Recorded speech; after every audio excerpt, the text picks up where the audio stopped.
ధనుస్సంక్రాంతితో కూడిన పుష్యమాసమున ఉషకాలమునందు శివుడు మొదలుగా గల సకల దేవతలను పూజించుటచే క్రమముగా సకల సిద్ధులను పొందవచ్చును. ఈ పూజకు అగహని బియ్యముతో తయారు చేసిన హవిష్యము యొక్క నైవేద్యము ఉత్తమమని చెప్పబడినది. పుష్యమాసమునందు రకరకములైన అన్నము యొక్క నైవేద్యము సమర్పించుటయే ప్రశస్తము. మార్గశిర మాసమునందు కేవలము అన్నదానము చేసిన మానవులకు సకలాభిష్ట ఫలములు సిద్ధించును. ఈ మాసమునందు అన్నదానము చేయు మానవుల సకల పాపములు నశించును. అట్టివాడు కోరిన సిద్ధిని, ఆరోగ్యమును, ధర్మమును, వేదము యొక్క సముచిత జ్ఞానమును, ఉత్తమ అనుష్ఠాన ఫలమును, ఇహపరలోకములందు గొప్ప భోగములను, చివరకు సనాతన యోగమును అనగా మోక్షము, అట్లే వేదాంత జ్ఞాన సిద్ధిని పొందును. భోగేష్ఠ కలిగిన మానవుడు మార్గశిర మాసమునందు కనీసము 3 దినములైనను ఉషకాలమున తప్పక దేవతలను పూజింపవలెను. పుష్యమాసమును పూజలు చేయకుండా వ్యర్థము చేయవద్దు.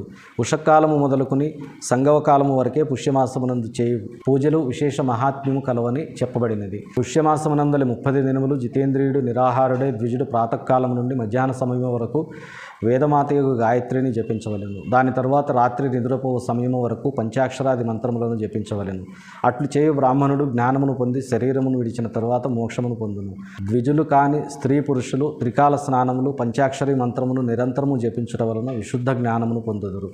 ఇష్టమంత్రములను సదా జపించుట చేత అతి గొప్పనైన పాపములు కూడా నశించును.